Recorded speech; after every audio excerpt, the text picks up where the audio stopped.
Hello? Mr. Richard Smallwood. Hey. I almost didn't pick up this phone. I know why, because you didn't see my name and you were I was like, what is that? 1000. What is this? I know. That's How you doing? Good. I can hear the skepticism in your voice. Hello?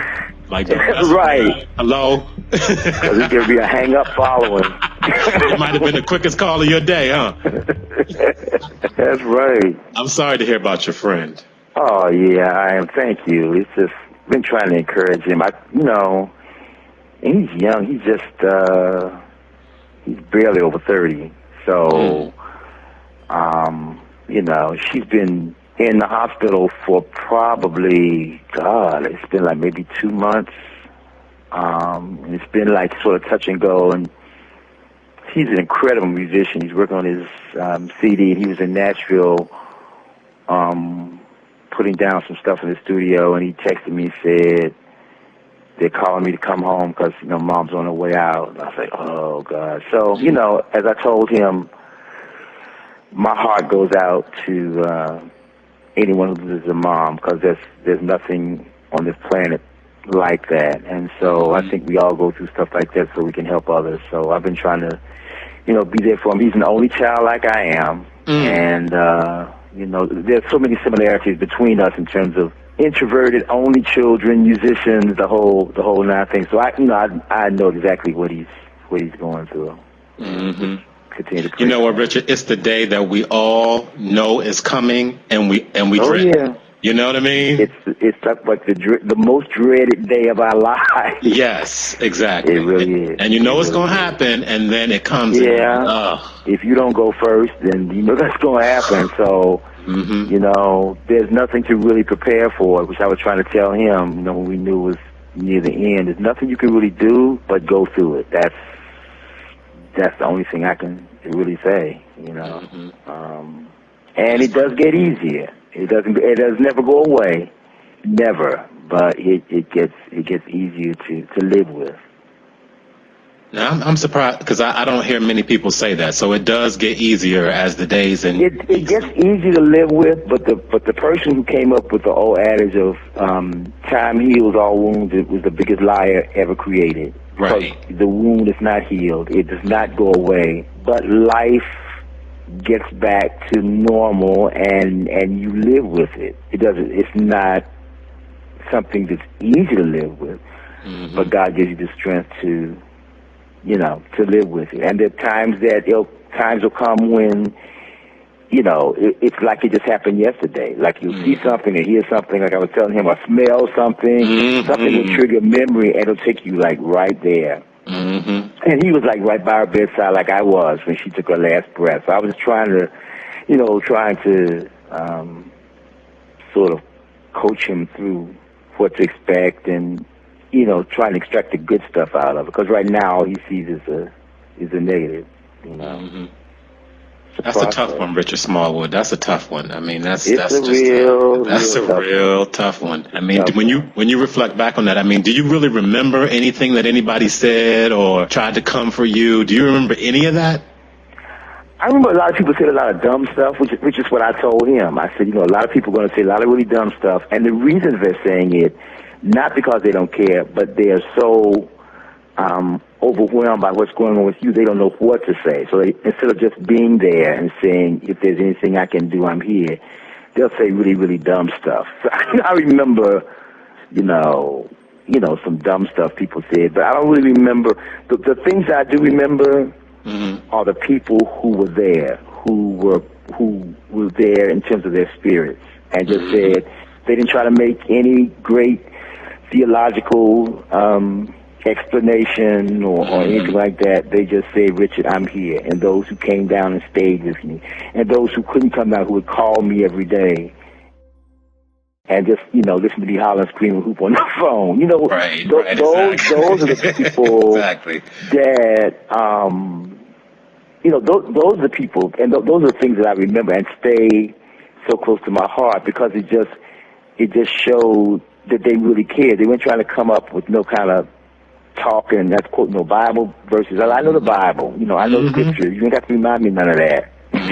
You know, so I just try to tell them, you know, expect some people who try to get deep and try to go there and just, you know, thank them, but know that, you know, charge it to their heads and not to their hearts. Because when you know, it's hard. I mean, even now, I was trying to figure out what to say to him, because even though I know what it feels like, when people go through traumatic things like that, sometimes it's hard to. You want to come up and you want to say something that's really comforting and that's going to really help and make it go away, and you can't. So the best thing you can do is just try to be there for them and just say, here, you know, if you need to cry, here's my shoulder. I mean, that's basically all you can do. And Richard, we're talking last night. I mean, that's so fresh and raw. I mean, that's just pain. Yeah. That's just nothing but pain that he's feeling right now. Oh, yeah, he's feeling and the thing is, I didn't really tell him, but it hasn't hit him yet, because what happens, like, he was trying to get a flight out from Nashville night before last, and he couldn't. So he got out, you know, yesterday morning.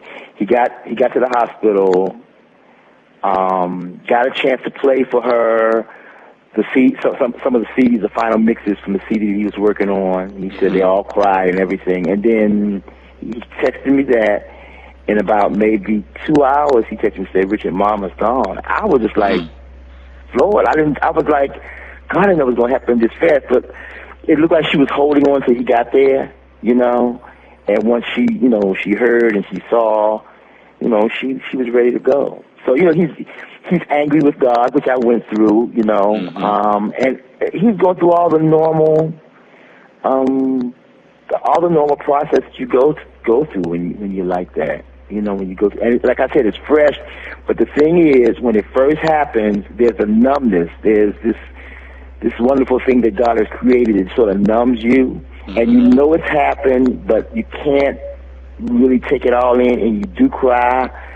The hard part is little by little, that numbness starts wearing off. And when that numbness, like that last little piece of numbness leaves, it hits you like a house.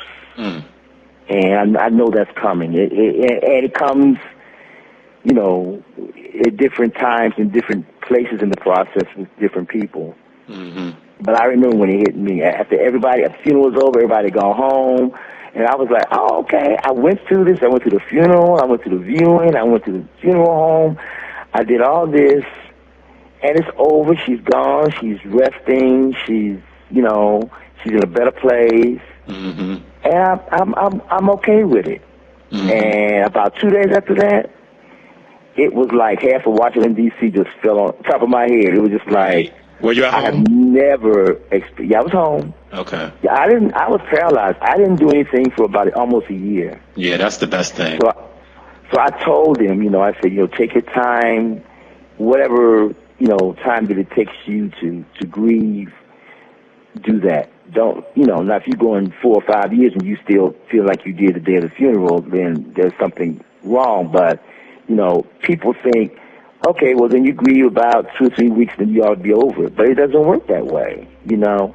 So I said, and don't let some people, they didn't say it to my face, they knew better, but they asked my friends, is he still grieving? Right. You know, and I wanted to find them. I wanted to find them. My friends would tell me who said it. I was like, please tell me. I just called them. That's all I wanted to just call them, please. And they were like, no, Richard, but you know. But people don't understand. You don't understand that you've been there. Right, you exactly. Understand. There's nothing that can prepare you or it's nothing that can help you to get or comfort to that you or console like, you. Nothing. Yeah, nothing is going to help that. Yeah. No, nothing. Nobody can say. Nothing. Nobody can do. There's nothing. You just have to go through that horrific process. You just have to go through it. And when do you know, or when did you know that maybe you turned a little bit of a corner here? Like, it still hurts, but it's not that dagger edge hurt that first came It was so gradual that I don't think there was no epiphany. You know, it was just, it was gradual. It was just gradual. And when I knew anything, you know, instead of crying every day, all day, right. I cried maybe 3 times a week, and then I cried once a week, and then I cried, you know, once every 3 weeks. You know, it was just little increments like that until finally I realized that I was making some progress.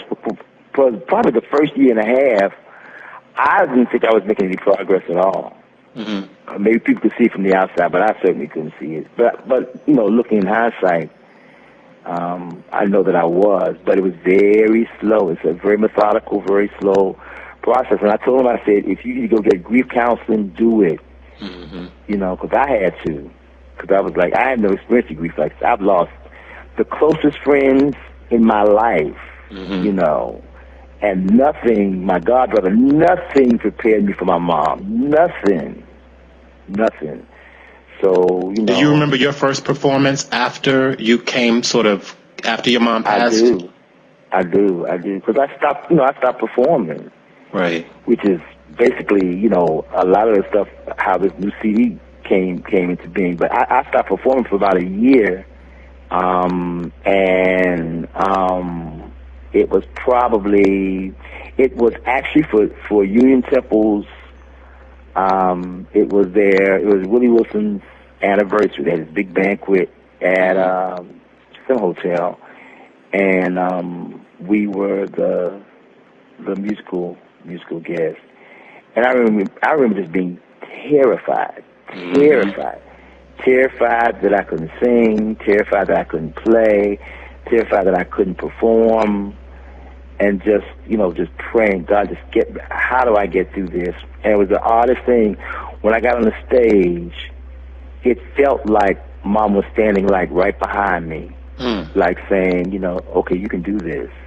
And that's what got me through. That first time, that's what got me through, just feeling her presence there, just sort of edging me on. Because like, I can't do this. Because I hadn't done it probably about 10 months. I hadn't touched the piano. I hadn't opened my mouth to sing. I hadn't written a song. None of that. So it was like, can I still do this?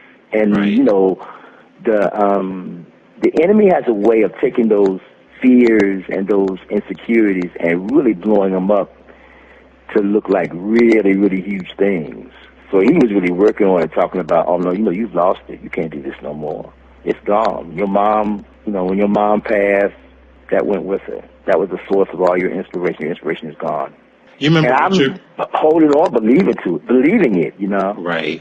Remember, Richard, when Oprah interviewed Whitney Houston, the most recent interview that she did with Whitney Houston, and they were sitting in the theater, and Whitney came clean about all of the drugs and stuff.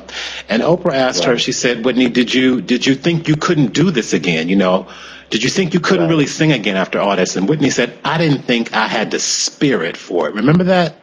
Right. I didn't think I would have the spirit for it. Did you ever think that you didn't really have the spirit to want to sing and perform again? I mean, it was the longest before I wanted to. I mean, my manager and them would call, with dates and stuff like that. And I was like, I'm not accepting it. They were like, Rich, you got to get back out there. And I was like, leave me alone. Don't call me. Don't bother me. Just leave me alone. And I just sort of, insulated myself, which I tend to do anyway.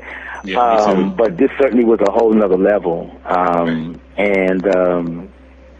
because I wouldn't go to church. When I finally did start going to church, I wouldn't play. I would just come and sit in the audience near the piano, but not on the piano bench. For about a year. I didn't want to play. I just sort of sit there in a stupor. And it was the longest before I could even go, because I didn't want people coming around saying, "Oh, I'm so sorry. Oh, how are you? How are you getting?" I didn't want none of that. I didn't want to hear it. Just leave me alone. That's just let me come and sit on that front row at that church and try to get something that I can take back home and live with another week. That's all I wanted. And so I didn't want to perform. Right. I didn't really care if I ever performed again. It was like I've lost all my, my zeal. And so when it started to come back, it came back, little by little. But, when it started to come back, and I felt, okay, I certainly need to pay my mortgage, so I probably need to do something. Right. And let me start at least thinking about it. Right. Let me start thinking about it. Then the fear kicked in where you can't, you haven't done it in so long, you can't do it anymore. You've lost whatever it is that you had. The gift is gone. And that's what I started embracing, which is the worst thing to do. So Richard, I was trying to share after some of all those those things with her. albums, all those Grammys, all those awards, all that stuff, It didn't you still matter. okay, I'm just asking, you still have a thought that maybe I can't do this anymore. I mean, the idea that I couldn't do it anymore was so overwhelmingly powerful that anything that I did in the past didn't matter. You know, it was like, well, yeah, you did it back then because she was alive and that was your inspiration. Your inspiration is gone, so what are you going to do now? You know, that's the way, I mean, it doesn't make sense when I say it now or hear myself say it. But then it was just as real to me as you know, me living in the D.C. area. I mean, it just was, it's what I just felt, and it's what I embraced, and it's what I believed. Because, Richard, when your mom passes, you're not sitting at home as Richard Smallwood. You're sitting at home as a son who lost his mother. That's what that is. You know what I mean? You're not Richard Smallwood. You're a son. Exactly. That's my mama. That was my sunlight, my everything, my reason. I mean, what I'm doing, what I'm doing now, it's what she started. I mean, God used her certainly to guide me in the right direction in terms of the music, but all the stuff that I am and the stuff that I've learned is because of her. You know, she turned me on the classical music when I was 8 years old.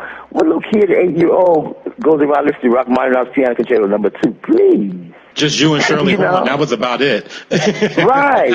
So that's really abnormal. Right. It's abnormal. It is. You know, and so, how did she know to bring me home a classical record and take me to classical concerts and take me to gospel concerts and just sort of oversaturate music, buy every recording I've ever wanted, and just let me sit up in my room and listen to it day after day without saying, "Will you get out this house and go play and do something?" She just let me absorb that music. So, as I told her right before she passed, I said, God entrusted you with me, with my life, and He could not have entrusted it to a greater person. He knew that you knew what to do to groom me. And even though you didn't know what the future held for me, but He knew you had the personality and the love and the instinct to not say, "Oh, you can't do music, boy, because you'll never make a living out of that." As so many of my other relatives said, "Well, what are you going to do for a living?" You know what I'm saying? She was like, "If that's what you want to do, do it." So she, He put me with the right person. So, here was this person who was like all of that. All of a sudden she just like snatched out from under me. I mean, that's all I've known all my life. And I'm grateful to God that she lived to be 90 years old. That's a wonderful thing. But when you really look at it, she could have lived to been 300 and it wouldn't have mattered. Exactly. Because when that person that you love and depend on and who's a part of your fiber and your being is just like snatched away from you, it doesn't matter how old they are. Do you think she knew, Richard? Do you think she knew that? You think God told her when you were young, I got great things for this boy, so just go ahead and encourage him in this way? Do you think she was conscious, or that was just her personality to give you everything she had? Well, she was definitely conscious of it because, she always used to tell the story about how, before I could talk, I was humming melodies that I would hear and complete melodies. And she'd take me to church and bring me home. And I just started humming whatever they sang at church. And she was like freaked out. She was like, "Oh my God." She told, my stepfather, and he didn't believe it until one day he walked in the room and I was humming some song they had sung at church. And so she started off by getting me a toy baby grand piano when I was 2. And I would bang the rhythms out because I couldn't pick out the melodies yet on the keys, but I would bang the rhythms out on the keyboard and hum. So she knew it. I mean, there was no question to what my gift was, and it was something that I was born with. This was not something I just sort of picked up because it came before I started speaking. So by the time I was probably 4 or 5, then I climbed up on my stepfather's piano and started picking out melodies and harmonies. So by 7, I was playing for the church. So it was not some great revelation that she found out later on. It was something that she found out very early on, during my infancy. Mm-hmm. So you're I right. think he felt that, this is what he's going to do, so let me expose him to music. And she loved music, all kinds of music. So, it was not a chore for her because she enjoyed it as well. So, so the piano in the house, you mentioned it was your stepfather's. He was musical as well? Yeah, he played piano. Okay. Yeah, he played piano. Mm-hmm. And did he encourage you as well? Oh, yeah. He encouraged me, definitely. Of course, he encouraged me because he definitely wanted me to play for the church. So, that was a free musician. He had his reasons, huh? But yeah, he encouraged me, and I owe him a lot because, the things that he insisted that I do, like learn how to play hymns and learn how to play them in all the different keys. I'm so grateful now when I look back, although I thought, then that he was here to torture me, but I would not be the musician that I am today in terms of my diversity if he had not instilled those things in me, as a kid. Mm-hmm. So, I definitely got encouragement in terms of the music. From him. Well, on he Promises, loved music as well. Promises is your latest release. It just was released here a few months ago, actually a couple of months, maybe a couple of weeks actually. And here's what you write in the liner notes, which really touched me when I read this, Richard, because I don't know if I really remembered or thought about this, but you wrote, "Mom, this is the first CD I've done without you being here. I'm convinced that this is what you just said too, I'm convinced that many of the songs came from the pain of losing you, but I felt your love and guidance through the whole process. Because of God's love and because he chose you to be my mother, I am who I am today. Thank you for being the best mom anyone could have. I'll see you again." Right. So the whole idea of Promises, how did that come about? Well, this is the first music I wrote after my mom passed. I didn't write anything for 4 years after Mom passed. I went back to singing. I went back to ministering. I went back to playing. Those things sort of came back a little bit at a time. But the writing didn't come back. And 2000, well, in the 2005, 2006, 2007. By the time 2008 got here, I was like, well, maybe that gift is gone, and I won't write again. Maybe that's it.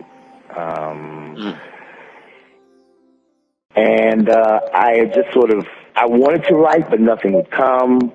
I wasn't inspired. I would sit down and attempt to do stuff, but it wasn't anything that, I'm quite a perfectionist and I'm the hardest person on myself, and it certainly wasn't anything that I would put out or consider it being something that I would let people hear. It was it was trite. The little stuff that did come, which was very seldom.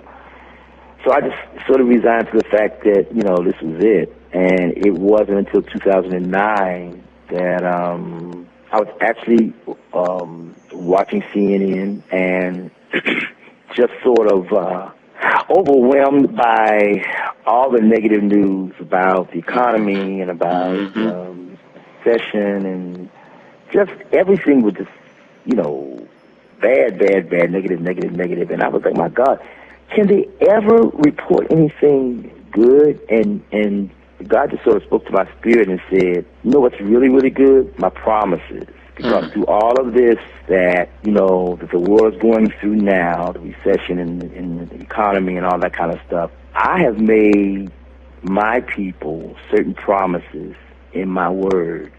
And if I say a promise, or if I make a promise, that sells it. I'm not going to go back on it. My word will not return void. So if I say that promise, you can take that to the bank. I promise that I would provide for you. I promise you that I would take care of you, that I'd be your shelter, that I'd be your finances, that I would be your healer.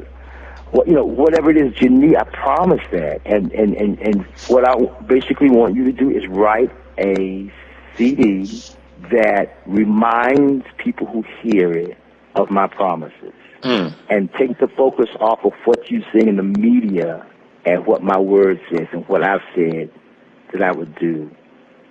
And it was then that the music started coming. And I mean, it came like, I've always been very prolific, one-track minded, and I don't multitask well at all, never have. I mean, you set me on one track and let me finish that, and then I'll get to the next thing. But this time there were like 3 and 4 songs coming at one time. I would dream songs. I would wake up and the songs would be just like running in my head, 2 and 3 of them, and I have to get up and run to the piano and put all the ideas down so that I wouldn't forget them. And I mean, the songs just came like I couldn't stop them. It was like somebody unplugged a dam or something, and the water was just like coming. I couldn't stop it. And that's basically how the whole the music came for so at that point, Richard, how did you decide who you're going to work with? Because I know Stephen Ford produced a lot of the songs on here for you. So how did he come into this project? How did you decide this is the person that I want to be with me on this vision? Well, Stephen has co-produced every Vision project that I've done, from Total Praise up to now. He started working with me on Textures, which is the Center of My Joy album. So we are longtime collaborators, and Stephen understands my musical madness and my musical insanity like no other. So there's no second guessing when I say, okay, this is what I hear, this is what I feel. He's right on it. He knows it. He understands it. And it's sort of like a marriage. It's like, he knows what I'm thinking musically. If I say so-and-so, he says, oh, you mean so-and-so? I'm like, yes. He sort of sees in my brain, because we've worked together for so long, and he's an incredible, musician. He's an incredible producer. So, we have been co-producing since after Center of My Joy. He started doing some other things, but with Vision since 1996. So every project I've done since then he has co-produced with me.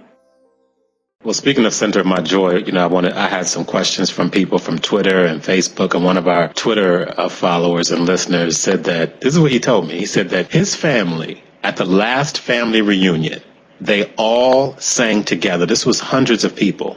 Center of My Joy. That's what they sang together. Can you imagine a whole family, loved ones, wow, all sang Center of My Joy together? And he said it was very powerful, and that's his favorite of your songs. And this is what he wanted to know from you. As you reflect on your career, this is Brandon who writes this question. As you reflect on your career, what do you consider your greatest accomplishments? Is what Brandon wants to know. My greatest accomplishments, and that's an incredible story. I think my greatest accomplishment are when people come up to me, which happens all the time, or either email me or text me or Twitter me or Facebook me and say, your music saved my life, or your music got me through the death of my mother, or your music got me through a divorce, or your music. There was a young lady who came up to me when I was doing a record signing several weeks ago here in D.C., in Maryland, and she came up, she said, I don't want to hold up the line, but I need to tell you this. She said, I was diagnosed with uterine cancer. She said, and I was just, I had given up on life. She said, it was the most devastating news that I've ever gotten in my life. And she said, the Spirit spoke to me and said, listen to Trust Me. And she said, I'd already downloaded the single, so I had that. She said, so I just began to listen to it. She said, I would listen to any other music. She said, I listened to it in my car. I listened to it when I got to work. I would listen to it at home. My family got, frustrated with me because they were so tired of hearing that song over and over again. She said, I wouldn't look at TV. I would listen to the radio. I would just listen to that song over and over and over again. And she said, the morning that my surgery was scheduled, She said, I was on my way to the hospital and I had it in the CD player in the car, and I was just listening to it all the way there. Got to the hospital, they checked me in. She said they wanted to do another x-ray of everything before they did the actual surgery. When they did the x-ray, all the cancer was gone. Glory to God. She said, and the doctors were looking at me like, what did you do? And she said, I trusted God. And I mean, when she told me that, I just sat there in front of all those people with tears in my eyes, because I was like, this is what it's about. It's, awards are fine, and that's very nice. But the main thing for me is when people say that the music has made some kind of positive difference in their lives. Because if you can't do that, then why do this when you're doing anyway? This is ministry, and in ministry, you're supposed to be affecting people in a positive way, in some kind of way. So when people tell me those kinds of stories, those are my greatest accomplishments, to know that something that God has given me in terms of creating has touched people in a way that's unexplainable.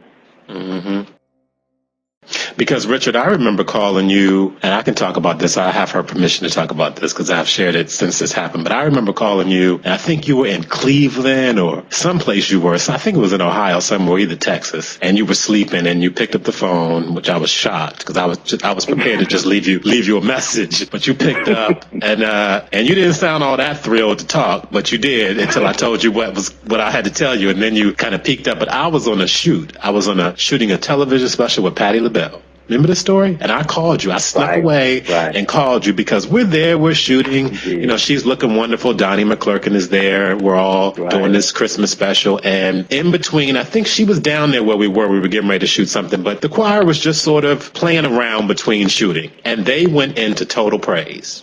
Right. And Patti LaBelle came back from this room where we all were talking about what we were getting ready to do, went out there, we're rolling on all of this, went out there and started singing with them and literally lost her mind. She began to cry. It was, I didn't know what to do. I don't think any of us did. We just kind of let it happen. But she lost it. And she was kind of singing with them a little bit. Then she would stop. And then it was clear that she was having a moment. And so we just let her have it. And when she was able to talk, which took a minute for her to actually get something out, she said every time she hears that song, that very thing happens. We had to go completely do her makeup over. It was something. I couldn't believe it. And so much so, it was so powerful that at the end of the day, when we were all done, Donnie McClurkin sat at that piano, which he said he never does anymore, and played that song, and she sang it, and we put it in that special. I remember seeing it, yeah. Yes, I remember. And it was powerful, Richard. Yeah, praise God. So, I mean, even somebody like her, I mean, your music has touched so many people on such a deep level. And she even went into, we didn't include this part, but she even went into how, she has had so much loss in her life. And on those dark days that we just talked about, she plays that song and it really touches her. And every time she hears it, that exact same thing happens. Right. It's I never really get used to it because, when you write music and then you put it out, unless somebody comes back and tells you something, you really have no idea how it reaches people or how it affects people. But I think every now and then God has a way of letting you know what it's doing by hearing stories, like this and others that people share. I remember, and I think because I do gospel music, sometimes I don't realize how far gospel music reaches. Because, you're just thinking church Sunday morning, But when people who are of other faiths, like Muslims, come up to me and say, man, your music blesses me. That I'm like, what? A Jewish young lady called me a number of years ago and wanted to know, would I come and perform at a realtors convention? And it was all, Jewish people. And I'm like, well, do you know what I sing? She's like, what we want you to do is we want you to come and open up the whole conference because that's going to set the mood for the rest of the week. And I was like, but do you know what I sing? She said, oh, I'm very aware of what you sing. She said, but there's something about your music that makes us feel good. So people, say stuff like that, you'd be like, wow. Aretha Franklin called me a number of years ago and told me how my music had gotten her through the death of her sister, her last sister that passed, Irma. Mm-hmm. And I'm like, God, it just never ceases to amaze me how God can use us even when we don't realize we're being used, Mm-hmm. But that's what it's all about. That's why I say those are my awards, those are my trophies, those are my, and not to do anything boastful, not to say anything or try to be boastful, but just to say that, God, thank you for using me and making a difference in people's lives, because my whole thing has always been, I want to do music, especially the last, I would say, 15, 20 years. I want to do music that helps people who are hurting. Mm-hmm. So when you hear the repercussions of what you've done, it just makes you know that, what you're doing is not in vain.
Well, Norman, one of our Facebook, speaking of Patti LaBelle, Norman, one of our Facebook listeners, says, do you think you will ever do a gospel duet with Patti LaBelle? That would be awesome. I don't know. I mean, you never know. Actually, Patti had reached out to me when she was working on her gospel project, mm-hmm. but that was right during the time, right after Mama had passed. And, music was the last thing on my mind, so we never got together, to do that. But hopefully, at some point, I love Patti. She's a wonderful person. Hopefully, at one point, we'll do something together.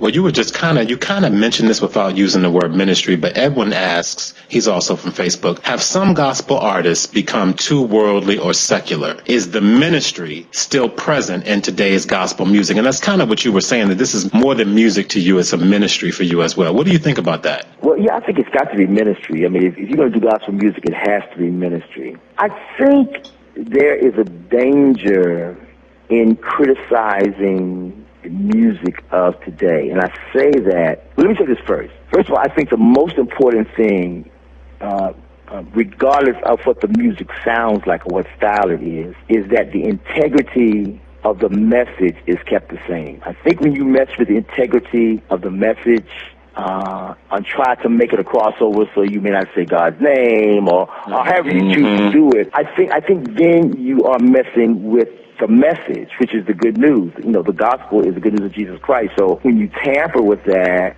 then you're messing with the reason that you're supposed to be doing it, you know. Mm-hmm. But I think when we talk about styles, I think that music is definitely going to change. I mean, it changes, you know, down through the years. When you look at Thomas A. Dorsey, who was considered the father of gospel music. Thomas Dorsey was a blues pianist, and he played for Ma Rainey and so many other great blues singers of that day. So when he came into the church and he began to write, and in fact, people just think he just got saved and came to the church and he never went back again. Thomas Dorsey was going back and forth from the clubhouse to the church and church to clubhouse. But the style of his music was what the church called worldly, because they had never heard anything like that in the church. You know, so they chastised him, they chastised Mahalia and all the others who sang his music for doing that jazzy kind of music up in this church, you know, because we don't do that up in here. I mean, so you look at Edwin Hawkins in 1969, the very, very same thing when he came out with Oh Happy Day, you know. Now you look at it, it's considered traditional, but then it was insulting. A lot of church members were offended. I never found anything wrong with it, you know, but I was always radical anyway. But, you know, back then they were like, don't sing that Oh Happy Day up in here. You look at Kirk Franklin when he first started. The very same thing happened to him. So when you look at pioneers and BB and CC too, to some degree. Right. But especially like composers, like right. Kurt and Edwin and Thomas were more composers than BB and CC, although BB and CC certainly are writers as well. But I think when people write music that's different, that's not the norm, that goes against the grain, that's not doing what everybody else in gospel music is doing right then people want to jump on and say that's not real gospel. But you can't say what's real gospel. You can't say who God is going to use. You can't say, because, you know, Center of My Joy may not reach a 14-year-old kid who's never been to church before, but something with a hip-hop beat, but with the message intact, might. So you can't say who God is going to reach and who he's not going to reach because of what it sounds like to you. I remember that Unchangeable Promise has a little hip-hop beat, little thing to it. Right. I mean, like, yeah, that's feeling, that's going to get some kids' attention, yeah. Exactly. I went to, years ago, I went to this concert in Nashville, and it was, at the time, it was this Caucasian group, rock, it was a Christian rock group called Striper, and they were very radical. They wore, like, you know, the long hair, and they had all the pyrotechnics on stage, and, you know, fire and all this stuff, and they sing, their culture is rock. That's what they know, but it's Christian rock. So I'm sitting there in the audience looking like, what is this? This is not God, you know, and they're just like, you know, just doing their rock thing, but the lyrics are Christian, you know, and they're talking about God, they're talking about Jesus, and at the end of their concert, I was getting ready to walk out, and at the end of their concert, they opened the doors of the church, actually, although it was in an auditorium, and invited kids to come to Christ. Hundreds and hundreds and hundreds of these young Caucasian kids came to Christ, and they gave out Bibles to each one of them who came. I was like, this is ministry. What am I, you know? Exactly. So, I mean, it's funny how sometimes we can get caught up in what it sounds like, but we don't know who it's reaching. Okay. You know, that's what I like about gospel music, is because there's something for everybody. No doubt. Now, there's so many styles.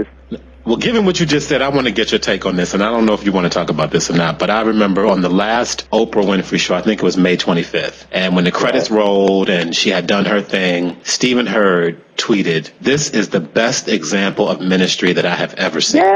Yes. And I totally agree with that. But some people, you know, there are a lot of hardcore Christians, Richard, and you know who I'm talking about, who feel like that's from what she does is not really Jesus, and that's kind of cultish, and all these things people have said about her over the years. But I do think what she did with that show was such a ministry in so many different ways. So what do you think about that?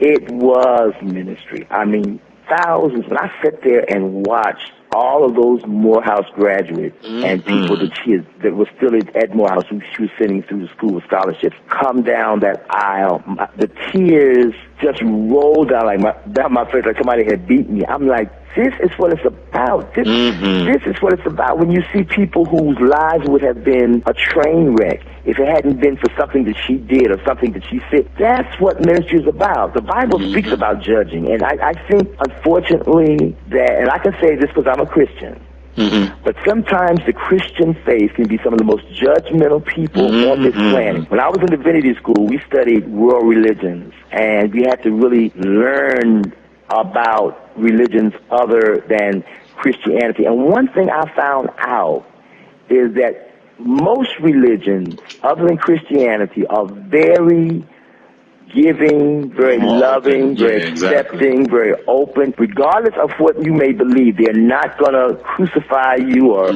talk about it. They're very, very, which is what Jesus taught. But we tend to be, I think, so judgmental sometimes, and I think we need to be careful about that. I just read something on Twitter. Somebody was talking about something. They was like, a lot of folk are going to be surprised who they see in heaven. A lot of folk you thought weren't going to be there, and a lot of folk you thought they were going to be there. It's going to be a surprise, So, I think when we see somebody who is doing something good, we need to pray for them and encourage them, I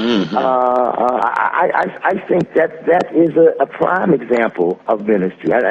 Some people will probably jump on me for this. I really don't care. But when I look at Mary J. Blige and what she's come from and what she has accomplished and the way she reaches out to young people and the way that she reaches out to young girls, and she set up foundations and schools and places of help for young kids who've been abused, who've gone through the same thing. When I hear her talk to young people, I'm like, that's ministry. Yes. That's ministry right there. That's what that is.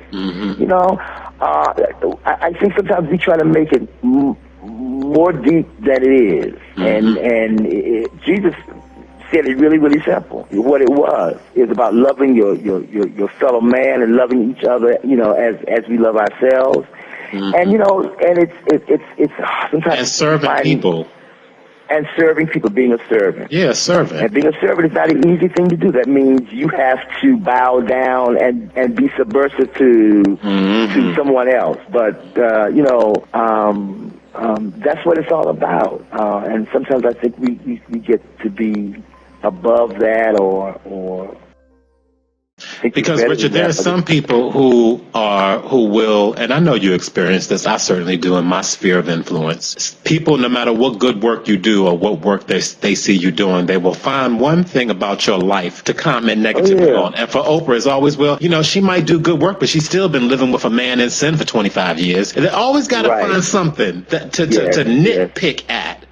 You got all these guys coming down who never would have had a life of education and all the promise and opportunity that brings, but they're going to go there with that thing. And I know you experience that. There's always one little thing they want to just come and just pick a little hair off the top of your head for something that they may see or think they see in your life. But that all comes with the game, though. That all comes with having tremendous talent. Perhaps that's what it means, Richard, when the Bible says, to whom much is given, much is required. Much is required, yes. I think it comes with being in the limelight and being, in the spotlight or whatever, however you want to call it, because people are going to examine and they're like, well, I don't really like that right there. Let's talk about that, And I don't know why it is that we tend to always harp on the negative things. It seems like we go right for that, and the person could have done a million wonderful things, as you said, but we find the flaw, and we all have flaws. I mean, we all, all of us have issues. If you look deep enough, you're going to find them, But let's pray. If you see an issue, pray for it, and let's celebrate the person and the good that they've done. Well, we all do have flaws, but you've been in this business for a long time, and I've not heard scandals and gossip and things about you. How have you managed to be in this business, to be as prolific and productive as you've been with your product and your ministry, and avoid some of the public scandals that we could all recount from other people? Well, I don't know. I'm a pretty much homebody to myself kind of person. And usually, if I'm not on the road and you want to find me, I'm home with my dog. Right. Really. Right. And so I mean, Mozart. I'm Mozart, who's actually laying in my lap asleep as we speak. So I'm pretty much of a homebody. I've never been a partier or out there person. I've always been pretty much to myself and my family and my friends, and and try to be the best person that I can be. certainly I have my issues as everybody else does, but try to pray for those and ask God for strength in my weaknesses and in my flaws, and but certainly you must have created and must have a tight inner circle where you can go to and be yourself, and at the same time know that there's no leakage. You know, that people who you share yourself with love you and got your back and don't betray you. Well, most of my friends are very, very old. I mean, I should say old because I make sound like they're anxious, but I mean they've been my friends for a long time. I should say that. And some of them old too, but I mean most of my friends went to college with me, or went to or grew up with me, or have at least known me for 20 years.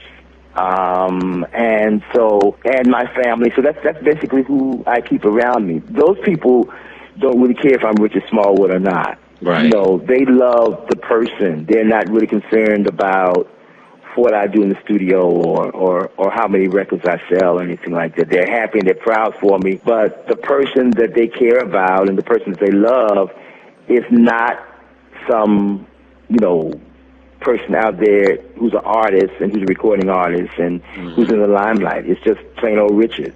That's who they knew before that happened, and that's who they still know. What's the hustle like these days, Richard? Because, you've been doing this for a long time and making your music and traveling to perform your concerts and doing your tour dates and all of that, getting on the plane and riding in the cars and being at the venue and doing your sound checks. What is that hustle like at this point in your life? Is it something you look forward to? Would you rather just kind of be at home and drop the album and perform every now and then? What's that daily, weekly grind like for you? I am so much of a homebody that I probably would rather be at home. I mean, I remember the days that if I was home for more than 4 or 5 days, I was like climbing the walls. I have no problem with it now. Right. No whatsoever. I mean, I still enjoy getting out there and being with the people and ministering, certainly. But to go, be out 2 and 3 months at a time, I don't really want to do that anymore. I'd much rather be home, just chilling and, and go out when I have to. I mean, the whole thing has changed now. I think now it's so much more political than it was when I first started. I mean, when I first started, you just sort of put an album out there and folks just played it and you did dates and, and that was it. I mean, now you got the whole, radio thing and the single and what's number 1, what's number 3, what's number 7, what are you this week? And all this stuff. I'm like, do we have to do this? I mean, it's just it's not what it was. I think that there are pros and cons. So I think there's some good things about it because the music is getting out further. There's more exposure in terms of gospel music. You got all stations in the country basically centered on one song, which makes that a hit as opposed to singing, in Texas they're playing one song and in Cleveland they're playing something else. And so, it's now more focused, but it's just a lot of work and a lot of politics that goes into the whole. Does it get easier when you become an icon like you are, or is it the same game for everybody basically? It's the same game. I mean, because you're never any better than your last project. I don't care what you've accomplished or what what you've done in the past or what's in your trophy case or what's on your wall.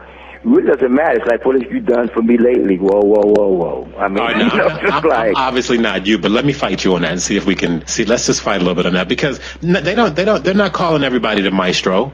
So there is some difference now. I mean, everybody doesn't there's get some that difference, but the thing is, you still have to get out there and compete with yourself. I mean, and the promo things that I have to do.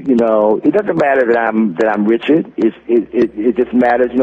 What do you have out now? Something. Is it good? Is it good as total praise? Is it good as cinema? You know what I'm saying? So you're constantly competing with what you've done in the past, and you're constantly trying to say, okay, I'm still here and I'm still doing good stuff. And then people hear it, they're like, oh, okay, but it's like out of sight, out of mind. Now, I know you have to hear that, Richard, because I know you have to hear Is It As Good As Total Praise, because I know you've made a lot of records, but there's some that just have been seared into people's souls. I mean, they just can't. And for example, I remember you did this concert last year at the Kennedy Center, and you were way up there. I got there a little bit too late. I got there before you started, but with your fans, you better get there like in the morning if the concert is at 4 o'clock, because these people, I couldn't get anywhere near that stage. And I got there an hour and a half before the performance, still couldn't get anywhere near the stage. And I'm telling you, I'm watching you sing, mostly on the monitors because I'm so far back in that big hall. I forget what it's called at the Kennedy Center, but that big long hall, and you were performing at the end of it. And I listened to, literally, it was a concert in the audience, because your fans,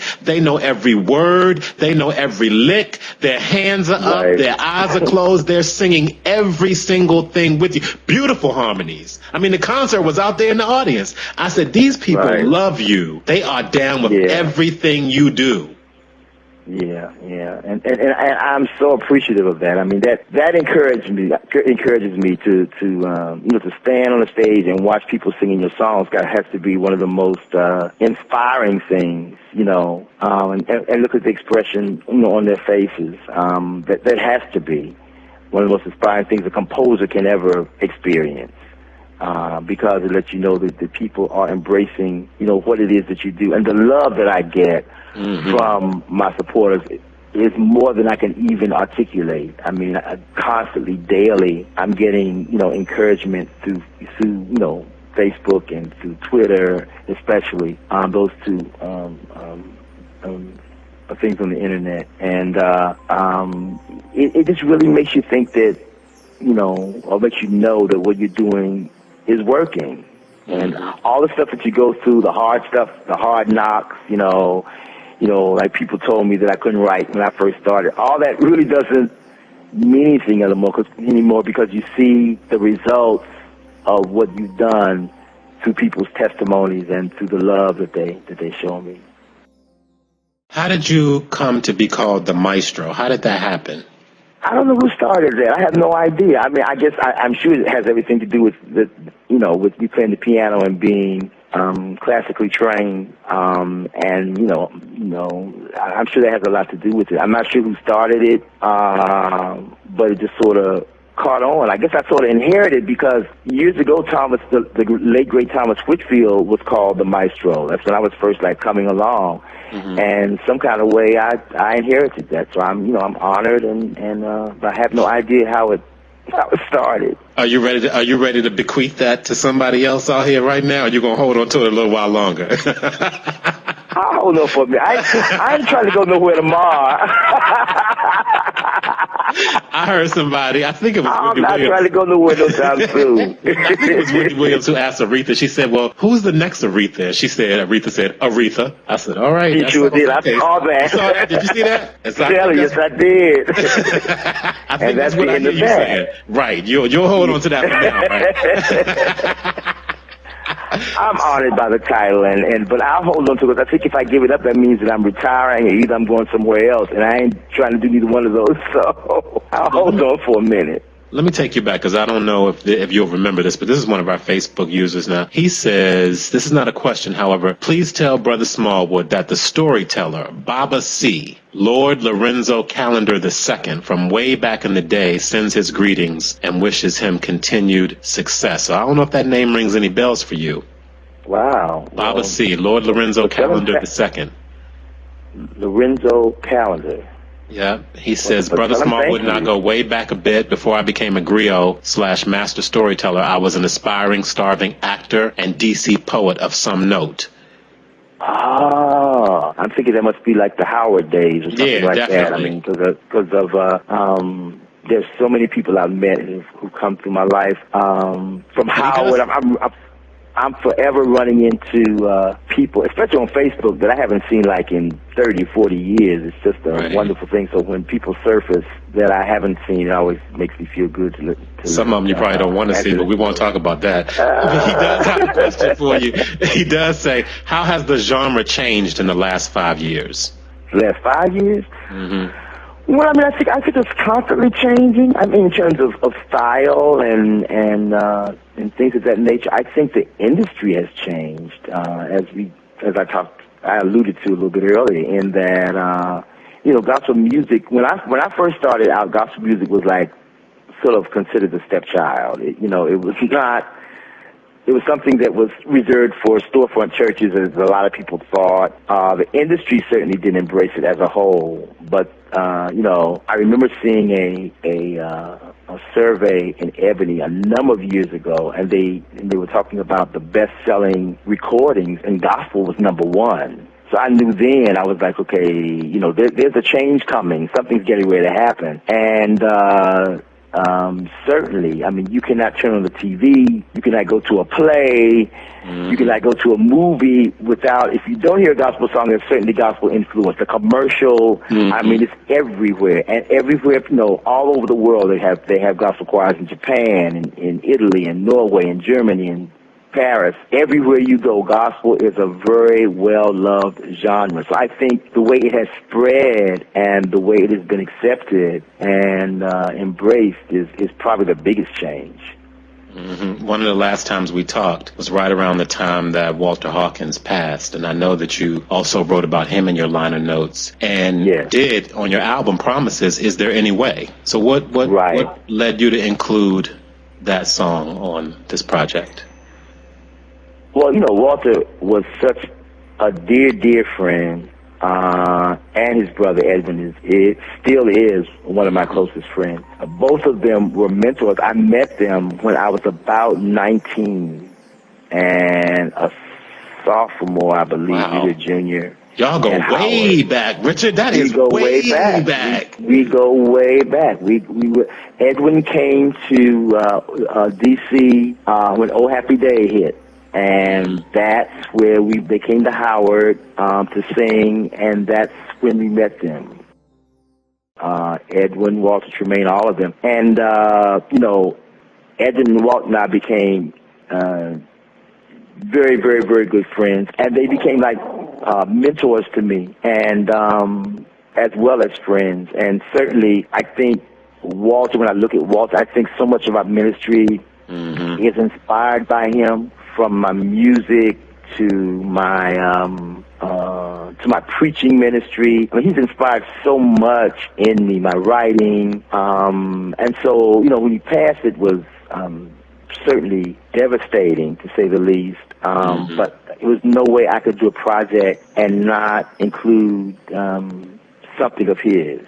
And Is There Any Way is my favorite Walter Hawkins song. I used to tell him, I said, sir, when God gave you that song, he gave it to you for me, because those lyrics of that song I have said I don't know how many times, and in my life. And so that's the first thing that came to my mind when he passed. He passed actually while we were in rehearsal, during the rehearsal periods for the project. We hadn't actually started recording yet. And I came to Vision. I said, we got to do this, and I remember the night that I taught it. I mean, we had to really dismiss rehearsal after, when we finally halfway got through it. It was just because he had just passed maybe 3 or 4 days before. So it was hard, but this is my way of trying to honor him and letting people know that he was such an influential part of my life. Richard, you mentioned earlier being an only child and everything, and certainly in the faith, you have brothers and sisters that are in the spiritual family. But when somebody that goes that far back with you passes, do you feel like you've lost a brother? Oh, yeah. I mean, because they were, they were like brothers. I mean, and I have been the Evan and Walter Hawkins Music and Arts Love Fellowship Conference started in 1978, and I was there at the first one. And I have been teaching songwriting at every one since. So, I mean, so it wasn't just like I met them when I was 18 and then we didn't see each other till I was 40. Something like that. It's just like, it's been a constant, and we're on opposite coasts. There's been constant communication. I played for Edwin. I went on the road with him. I went on the road with Tremaine at Terra Confidence for a while. So there's always been communication. There's always been friendship. So it's like a part of your family dies. The Gospel Music Workshop of America, which is happening this week in Tampa, Florida, was one time of the year where we could all come together and just spend the whole week and just have a wonderful time and just enjoy each other's company, because we all had our different schedules and couldn't see each other sometimes that much during the year. So, you know, it was definitely a relationship of brotherly love and fellowship, and a major connection between them and myself. Yeah, I was watching. I forget what day this was. This was recently, maybe a couple of months ago, but I got stuck on YouTube. You know, you can get stuck on YouTube. You just go to look for one thing. Next thing I know, it's 3 or 4 hours later. Yeah. You know what I mean? And I got stuck on YouTube. I ended up on a Dorinda Clark Cole video. I think she was singing I'm Still Here, had on this red dress. Okay. And I looked out in the audience, and there you were on the front row with a couple of other well-known brothers in the industry. And I thought, I wonder if, you know, is that like, does that feel like a brotherhood too? Are you close to a lot of those guys, or is it just what we see y'all perform together so you're together, or is it really like a brotherhood? I was surprised to see so many of you all together. Yeah, I think that, you know, certainly we have some that are closer than others. And for me, the four musketeers, we used to call ourselves, is Donald Lawrence, myself, Edwin, and Walter. I mean, because if we were in the same town, then we like stuck like glue for the whole time we were there together until we left. We've just always been that close. But I mean, I love, you know, all of my peers. We don't have, you know, the time to really spend together, and sometimes don't have the time to really foster relationships like others, because I've known Edwin and Walter for so long. That was done. Dorinda did that actually at the Stellar Awards, I believe. And after the Stellar Awards was over, then she had the video taping the next evening, I think. So a lot of us stayed over to support her, because one thing we like to do is support each other, you know, when we can. I had a record release here several weeks ago. And on the front row was, you know, Byron Cage and Ricky Dillard. You know, so when we try to support each other as much as we can, when we can, you know, in terms of, you know, what our schedules may be. But we're all not like close. We all don't see each other all the time, but we certainly all love each other. And I'm proud of everything that everybody does. I think there's room for everyone. You're proud of everybody, but Donald is your boy, because in all the time that I've known you, that's the name that always comes up in the conversation. You always mention him. You tweet about his project, Your Righteous Mind. You tweeted about that the other day and encouraged people to go get it. That really seems to be somebody that you're very close to. I'm just proud. Yeah, he is. I'm very close to Donald, and I'm very proud of him, because here's a brother who does have integrity and who is so incredibly gifted and so incredibly knowledgeable. I mean, Donald has really helped me through this maze of the industry, because he was teaching at Columbia in Chicago for a number of years, teaching a class on the business of music. So he's very knowledgeable. So sometimes I have to run to Donald and say, hey, this wasn't going on when I first started. What is this? And you have to sort of walk me through it. You know, the way the things happen now. So he's been a very important help, and, you know, sometimes a teacher to me in terms of this industry, because he knows it so well. But beyond that,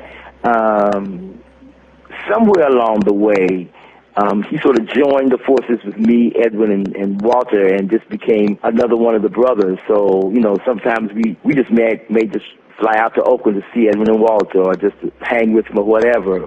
When we have time, you know, it's just a fellowship and a love that we have for each other. And I'm so proud of Donald and what he's doing. I think Donald is a classy brother. He's classy all the way, and that's what I like to see coming on behind me. Classy musicians, classy composers, people who love God, but who do it in a wonderful and classy manner. Tell me what you mean, because I really want to mind that, because I think I know what you're talking about. But when you say classy, like, tell me what you mean. What does that look like in his life?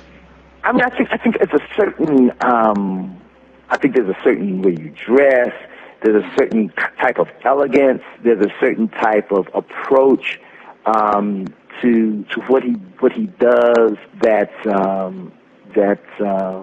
Trying to think what the other name of it in classy, but that's only what I can you hit it with elegant, because that's how I see you. I mean, and when I saw this Promises cover, I was like, man, this is really nice. It's polished. There's a fine finish on what you do. Always has been. Right. It's always there. Yeah. There's nothing crass about you. There's nothing crass about your presentation. It's all very nicely polished. There's just a nice polish and finish that you put on your music, on your style, and your presentation, that's very classy and elegant. And I think that's what you were talking about in him. And certainly, yeah. And I think Donald sort of picked it up probably from me a lot of ways and does the same thing. I really picked it up from Edwin and Walter. I remember the first time I saw the Edwin Hawkins singers, even before Walter went on his own. And he was these classically dressed singers, and their presentation was classy. I had never really seen that in gospel. And then, of course, when Walter came out with the family, they would be dressed, and they were the first gospel act, if you will, to have their own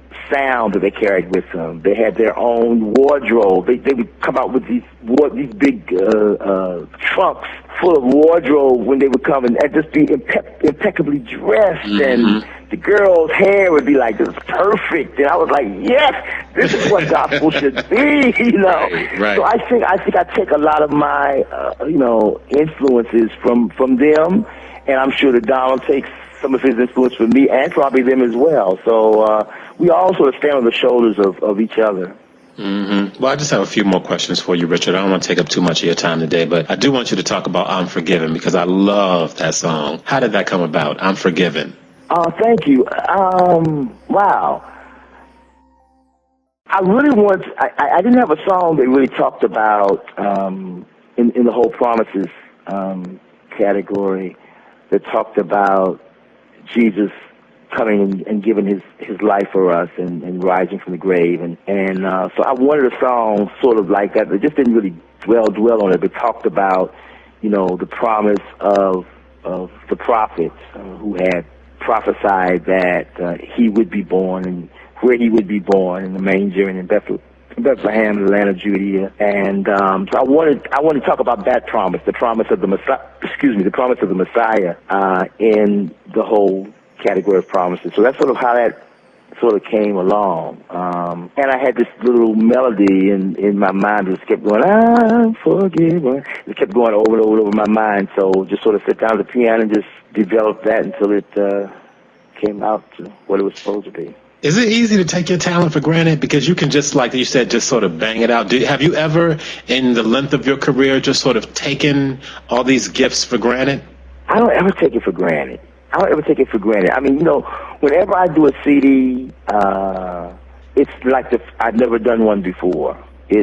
I'm amazed at what comes out. I'm amazed at what God gives me. I'm surprised that people like it. And people really don't get this. But you wrote this? I said, I think I probably have to be one of the most, I'm riddled with insecurities, to be perfectly honest. And I think I still have some insecurities about my music.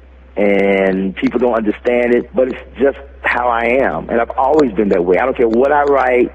When the time for the next CD comes along, I'm like, oh, God, can I do this again? Oh, my God. Right. And the expectation is so high from people. Like, and my expectation of myself is even higher. So it's like, can I come up to my own expectations? So I don't think I ever take it for granted. And certainly after going through the period where I didn't write at all, thinking that it had been taken. I didn't have that gift anymore. So no, every time I write a song, a new song comes or whatever, I'm grateful. I'm grateful and just as thankful as I was the first time God ever gave me a song. What I love about your music and what I look forward to, and I don't want to know where you got this from or how you cultivated this, but the showmanship in the music. I mean, I love those preludes. I love those postludes. I like the biographical stuff you do at the beginning. I look forward to it. I'm listening to it, but I can visualize the performance. And you don't always get that with a lot of people. I mean, but you have a showmanship about you in the music that I love that. Where does that come from? How did you begin to cultivate that kind of showmanship in your music? You know where I think that came from? I mentioned earlier that my mother turned me on to classical music when I was about 8 or even 9 years of age. But she also turned me on to Broadway music. And she used to work my mother did, in my younger years, she did domestic work. And one of the ladies that she worked for was the widow of the vice president of CBS Records. And so at her house, all she had was, because CBS was like the mecca of Broadway musicals. So just about any major Broadway musical was recorded on Columbia Records. So she would bring me home these records of, The Sound of Music and Carousel and Oklahoma and Bells Are Ringing and Camelot, and I would just sit, and the thing that used to really get me was the overtures.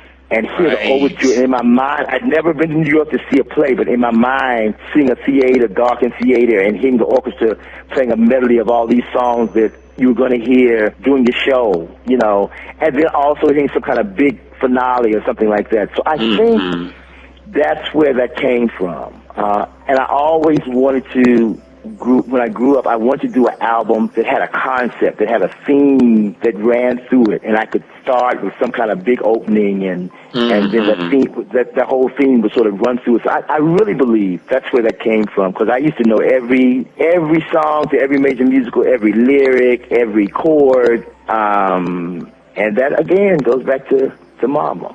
Well, you've mastered that overture, because yours are brilliant overtures, and it just gets you excited right from the jump. Two more questions. At this point in your life, Richard, with all the work that you have behind you and all the experiences and all the things that you've done and all the creativity you've unleashed on the world and all the results you've gotten back and all the testimonies people give, some of which you talked about today about how your music has changed their lives, what do you want now? What do you want to create? I think what I really want to do now is to start on my autobiography. It's something that I have been contemplating and talking about probably for the last maybe 5 years. And I really, people look at you, they look at your success, and they think that you came from this pristine background and you were born in a silver spoon in your mouth, and people don't know the poverty that I came from, or that I suffered physical abuse from my stepfather, or that I never really knew who my father was until about maybe 2001. So I mean, there are a lot of surprises that people will find out. But I think, and that I suffered with depression for a number of years in my adult life. Thank God I'm free from it now. But I suffered with it for a number of years, and I think it came from a lot of things that went on in my childhood. But I just want to write my story to let people know that it doesn't matter what kind of childhood you have, if it's something negative or if you've gone through really difficult times growing up, that doesn't have to dictate your future. You can overcome it through God and through hard work at it. There's nothing you can't accomplish if you don't put God first. And so, and then of course I want people to know how the music thing started, and I have some very hilarious stories that I've gone through trying to become a artist, and so a lot of things I want to share. You're going to pull some stuff out the vault from us that we've never heard before, right? You're going to tell us some things, aren't you? Yeah, I'm going to tell some. I'm going to share. I ain't going to tell everything, but I'm going to share some very funny moments, such as I was once promised a contract, recording contract by a brother who I thought was a record exec, and come to find out he was the janitor of the label, of the building where the label was housed. And I mean, it was a lot of stuff that, a lot of dues I paid. I've been stranded in Europe with no way to get home. And I mean, there are a lot of hard stories as well as a lot of funny stories. But just want to share people about where I came from and how God has brought me to this place, because there's nothing but God who has brought me here, and just encourage somebody else to let them know they can do it too. And you feel like now's the time is right for you to do that at this point in your life? I think it is. Although I've made attempts to try to start it in the last 3 or 4 years, but I don't think it was time yet. I was still dealing with the depression, I think, when I first started trying to formulate the idea of doing the autobiography. but I'll also tell how God delivered me from that in a vision that I had. It's been a little over a year ago, and it's just an incredible experience that I have never envisioned anything like that in my life. But when I came out of it, I was totally healed. And so I just want to, let people know that God is still God, and He is able to do whatever He sets His mind to do, and we just have to trust Him more. I'm not trying to plug the song, but we really have to trust Him and really believe on what He said, because I promise you that if He said it, that sells it. He's going to bring it to pass. It may not be the exact moment when you want it, but I promise, keep trusting, keep believing, and we have to watch what we say. We have to watch what kind of energy we bring into our lives. That whole thing about I can't, I will not, I won't, that's some of the most negative things you can embrace. We need to understand how to say I am. I am this. I am wonderful. I am rich. I am successful. I will be this. I will be that. And I think so many times we bring a lot of negative stuff on ourselves because of our attitudes about it. But our words and our thoughts have power. Just like when God spoke the universe into existence, He did it with words. Certainly we're not God, but we are His children. So that says to me that we have some of the attributes of God. So that means that our words have power. So be careful what you say and what you bring into your own life and what you speak on other people. It's so important that we speak positive, on ourselves. There's nothing we can't do if we don't put God, first and speak positively over our lives. Well, I'll tell you one thing. After listening to this CD, there are a lot of things you cannot depend on in this world, and a lot of people you cannot depend on. But when I finished listening to this CD, it reminded me all over again that the one thing that you can depend on in this world and beyond are the promises of God. Oh, praise God. And I appreciate you for that. Let's end here today. Let's end on this question. See what you think about this. What's the best part of being Richard Smallwood?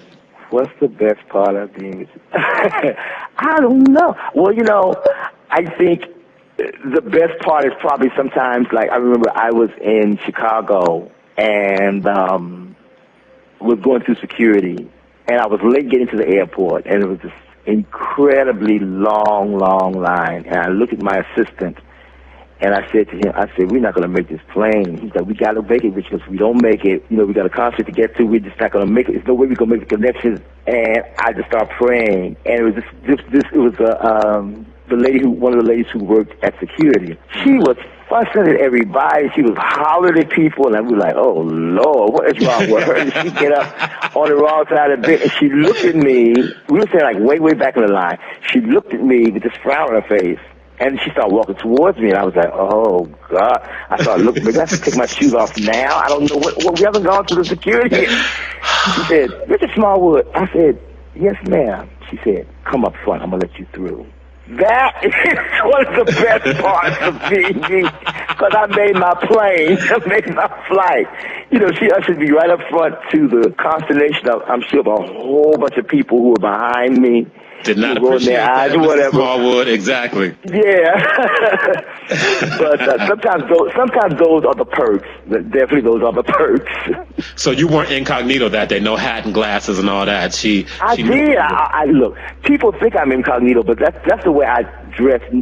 People think I walk around and dress in a suit. I'm like, if you see me in a drugstore, I got on jeans or either sweats, a hat, and my glasses so I can see. That's basically my wardrobe when I'm chilling. But she saw through that, and she came right up to me and said she knew she was, and said, I'm taking you right through. Sir. Come up this way. Put your luggage right here. We're gonna take it through, and you can go into your destination. I was like, thank you, God.